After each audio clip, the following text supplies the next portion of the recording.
اسی ماحول نے ادنا کو اعلیٰ کر دیا دیکھو۔ حضرت سیدنا ابو ہریرہ رضی اللہ تعالی عنہ سے مروی ہے، جب لشکر یمامہ کے سپہ سالار ثمامہ بن اسال کو گرفتار کر کے تاجدار کائنات صلی اللہ علیہ وسلم کی بارگاہ اقدس میں پیش کیا گیا تو حضور صلی اللہ علیہ وسلم نے ثمامہ کو مسجد نبوی کے ستون سے باندھنے کا حکم دیا۔ 3 دن تک ثمامہ مسجد نبوی کے ستون سے بندھے رہے۔ تیسرے دن انہیں حضور نبی کریم رؤوف الرحیم محبوب رب عظیم صلی اللہ علیہ وسلم سے گفتگو کا شرف حاصل ہوا، جس کے بعد پیارے آقا صلی اللہ علیہ وسلم نے حکم دیا ثمامہ کو رہا کر دیا جائے۔ ثمامہ کو رہا کر دیا گیا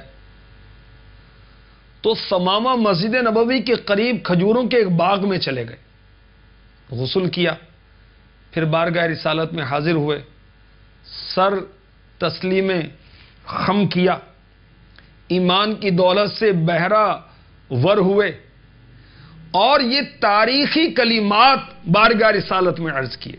سنیے، ایمان تازہ کیجیے۔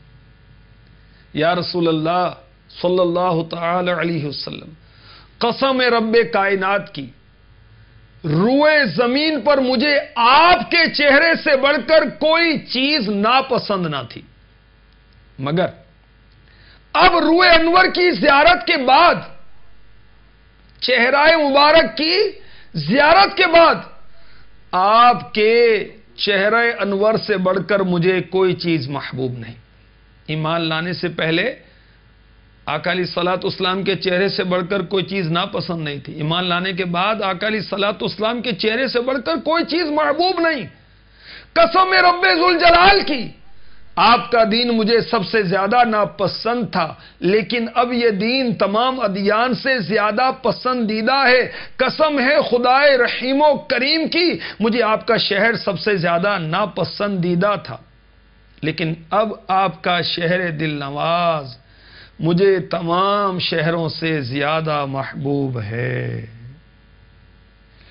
اب میری نگاہوں میں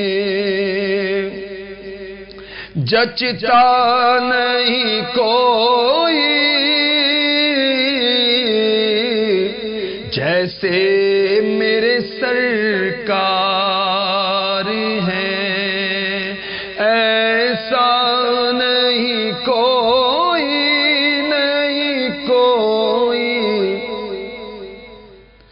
انسا تو حسین آنکھ نے دیکھا نہیں کوئی،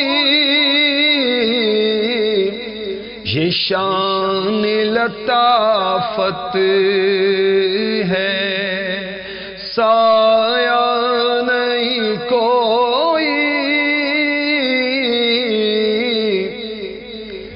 میرے آقا علیہ الصلوۃ والسلام جیسا حسین کوئی ہے ہی نہیں، ہوتا تو جب کوئی ماں جنتی، ایسا حسین کسی ماں نے جنا ہی نہیں۔ جی ہاں، صحابی رسول حضرت سیدنا حسان بن ثابت رضی اللہ تعالی عنہ بارگاہ رسالت میں عرض گزار ہیں، وَأَجْمَلُ مِنْكَ لَمْ تَرَ قَطُّ عَيْنِي وَأَكْمَلُ مِنْكَ لَمْ تَلِدِ النِّسَاءُ خُلِقْتَ مُبَرَّأً مِنْ كُلِّ عَيْبٍ كَأَنَّكَ قَدْ خُلِقْتَ كَمَا تَشَاءُ۔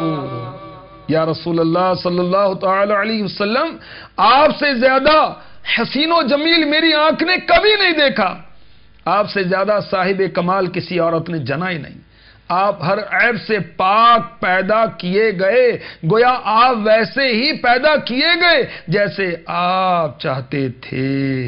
اسی ماحول نے ادنا کو اعلیٰ کر دیا